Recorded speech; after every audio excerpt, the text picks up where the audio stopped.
Salut à tous, j'espère que votre confinement se passe bien. Aujourd'hui, on va voir une catégorie de boîtiers qui est sortie il y a pas si longtemps que ça sur le marché.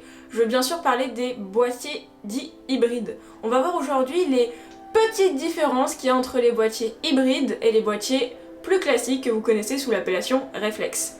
Allez, c'est parti!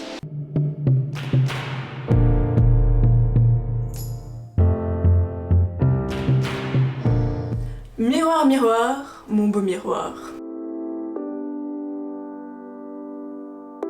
Alors, comme tu peux le voir sur le schéma qui s'affiche juste à l'écran maintenant, dans un réflexe, la lumière qui provient de l'objectif et de l'extérieur doit frapper un miroir qui va renvoyer une image directe, donc la lumière que tu perçois, dans le viseur qui peut être soit électronique, donc c'est un traitement d'image numérique, soit optique, c'est directement un prisme qui va renvoyer la lumière qui vient de dehors dans ton œil et tu auras une visée direct. Pour que la photo soit prise, du coup, il faut que ton miroir se soulève pour que la lumière n'aille plus dans ton viseur, mais directement sur ton capteur. Donc, en gros, pour résumer, ce qui fait qu'un réflexe est un réflexe, c'est qu'il a un miroir. Le viseur, dans les réflexes, tu peux trouver des viseurs optiques ou des viseurs numériques, c'est pas vraiment ça qui va le caractériser par rapport à un hybride, c'est vraiment son miroir. Bah alors tu peux te poser la question de pourquoi on a inventé les hybrides, à quoi ça sert en fait? La technologie hybride permet de supprimer le prisme qu'il y a dans le viseur dans le cas des viseurs optiques. Tu as donc un viseur qui est électronique, c'est l'image qui est traitée numériquement par le capteur qui t'est renvoyée. Ça a donc allégé considérablement les boîtiers parce qu'un prisme, tu t'en doutes bien, c'est un gros caillou comme ça, en verre, c'est pas léger du tout. La distance entre le capteur et l'objectif a aussi été réduite puisque tu n'as plus ce fameux miroir à 45 degrés qui doit se soulever.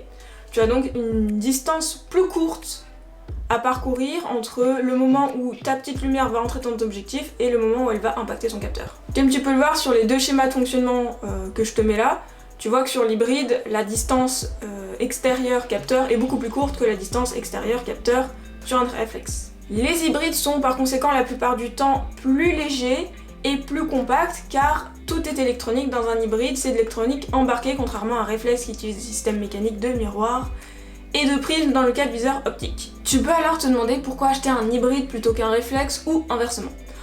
Il y a des avantages, il y a des inconvénients sur chacun des types de boîtiers, c'est logique. Pour les réflexes, généralement, ils sont plus robustes puisqu'ils n'ont pas d'électronique embarquée, ils résistent mieux, on va dire, à la vie rude qu'on leur fait subir.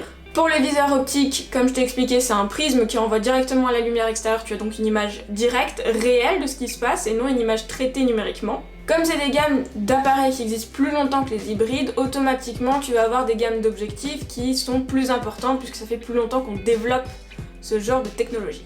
En revanche, ce que les hybrides gagnent, c'est le poids et la compacité. En effet, ils sont moins lourds puisque, comme je te le disais tout à l'heure, ils n'ont pas de miroir, ils n'ont pas de prisme. Donc ils sont moins encombrants de manière générale.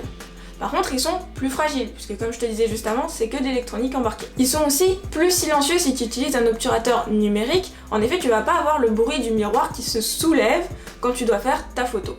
Et le viseur numérique, même s'il n'affiche qu'une image qui a été traitée, et qui se fait très rapidement, tu vois même pas la différence, t'as l'impression que c'est directement l'image qui vient de dehors. Ça te permet d'afficher des informations à l'écran, comme un histogramme, des zébras, que tu ne pourrais pas avoir sur un viseur optique. Ça c'est l'avantage du viseur numérique, tu peux ajouter de l'information dans le viseur. Personnellement, je n'ai jamais eu de réflexe, j'ai toujours connu les hybrides, d'ailleurs mes premiers appareils photo étaient déjà des hybrides à l'époque.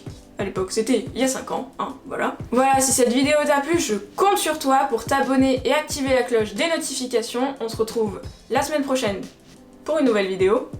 Allez, à plus!